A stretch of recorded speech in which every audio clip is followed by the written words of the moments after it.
সসীম ধারার এই এমসিকিউটি সমাধান করব। তো দেখো ভাই এখানে কি বলা আছে, 7 + x + y + 56 plus dot dot dot dot dot গুণোত্তর ধারা হলে ওয়াইয়ের মান কত। তো দেখো এখানে আমরা প্রথমে ধারাটি লিখব, 7 + x + y + 56 plus dot dot dot dot dot এটা। তো ভাই এখানে দেখো এখানে কিন্তু বলি দেয়া আছে যে ধারাটি কি হবে, গুণোত্তর ধারা হবে, ধারাটি হবে গুণোত্তর ধারা।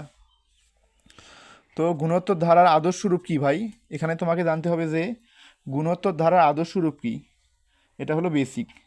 তাহলে গুণোত্তর ধারার আদর্শ রূপ হবে a plus a r plus a r square plus a r cube plus dot dot dot dot dot. দেখো ভাই পৃথিবীর যত গুণোত্তর ধারা আছে প্রত্যেকটা গুণোত্তর ধারা এই অনুযায়ী কিন্তু চলবে, এটা হলো গুণোত্তর ধারার আদর্শ রূপ। এখন এই যে ভাই এ আছে না, এটাকে কিন্তু আমরা এটার সাথে তুলনা করতে পারবো। তাহলে এখানে 7 সমান সমান হবে এ, এ লিখতে পারবো। আবার এক্স সমান সমান লিখতে পারবো এ আর। আবার ওয়াই সমান সমান লিখতে পারবো এ আর স্কোয়ার। 56 সমান সমান লিখতে পারবো এ আর কিউব, এইটা। তো এখান থেকে বলো দেখি ভাই এর মান কি হবে, এর মান হবে 7। তাহলে এক্স সমান সমান কী লেখা যাবে, এ আর। ওয়াই সমান সমান কী লেখা যাবে, এ আর স্কোয়ার।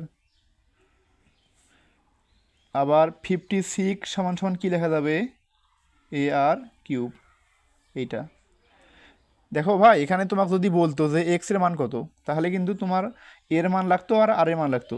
দেখো এখানে কিন্তু আমাদের এর মান জানাই আছে, কিন্তু আর এর মান নাই। আবার ওয়াইয়ের মান বের করতে বলছে, তাহলে ওয়াইয়ের মানটা বের করতে হলে আমাদের কিসের মান লাগবে, এর মান লাগবে এবং আর এর মান লাগবে। এখানে কিন্তু ভাই এর মান দেয়া আছে, আর এর মান দেয়া নাই। তাহলে আমাদেরকে বুদ্ধি করে আর এর মানটা শুধু বের করা লাগবে।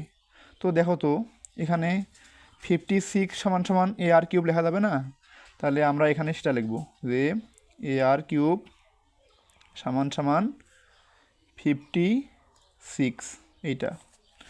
এটা যদি হয়, এখানে তো এর মান তো জানা আছে ভাই কি 7, তাহলে এর জায়গায় কী বসে দিব 7 ইন্টু আর এর মান আর আর কিউব, আর এর মান তো আমরা জানি না, এটা বের করব, ইজ ইকুয়াল 56।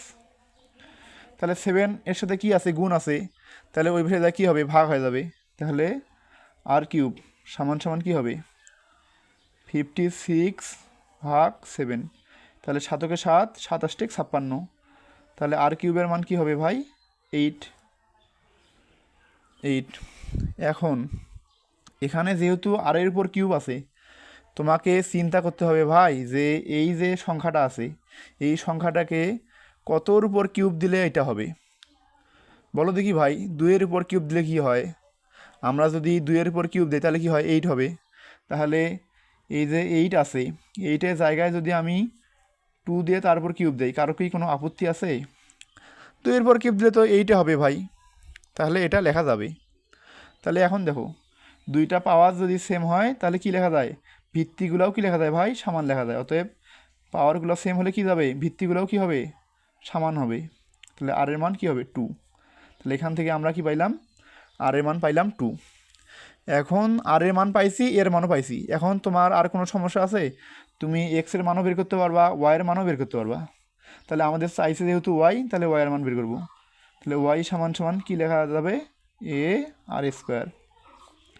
এর মান কি ভাই, এর মান হলো 7 ইন্টু আর এর মান কি পাইলাম 2, তারপর স্কোয়ার। তাহলে 7 ইন্টু 2-এর উপর স্কোয়ার করলে কি হয় 4। তাহলে 7 8 না 4 7 28, 4 7 28, 4 7 28, তাহলে অ্যান্সার হবে 28। তো দেখো তো ভাই অ্যান্সার কি এখানে আছে 28, হ্যাঁ দেখো আমাদের অ্যান্সার হবে 28, তার মানে কি হবে, গ নম্বর হবে। তো আশা করি বুঝছো ভাই, তো বুঝলে অবশ্যই বলবা, আর যদি কোথাও বুঝতে অসুবিধা হয় তবুও বললো ভাই, আমি ইনশাল্লাহ চেষ্টা করব। আসসালামু আলাইকুম ওয়া রাহমাতুল্লাহ।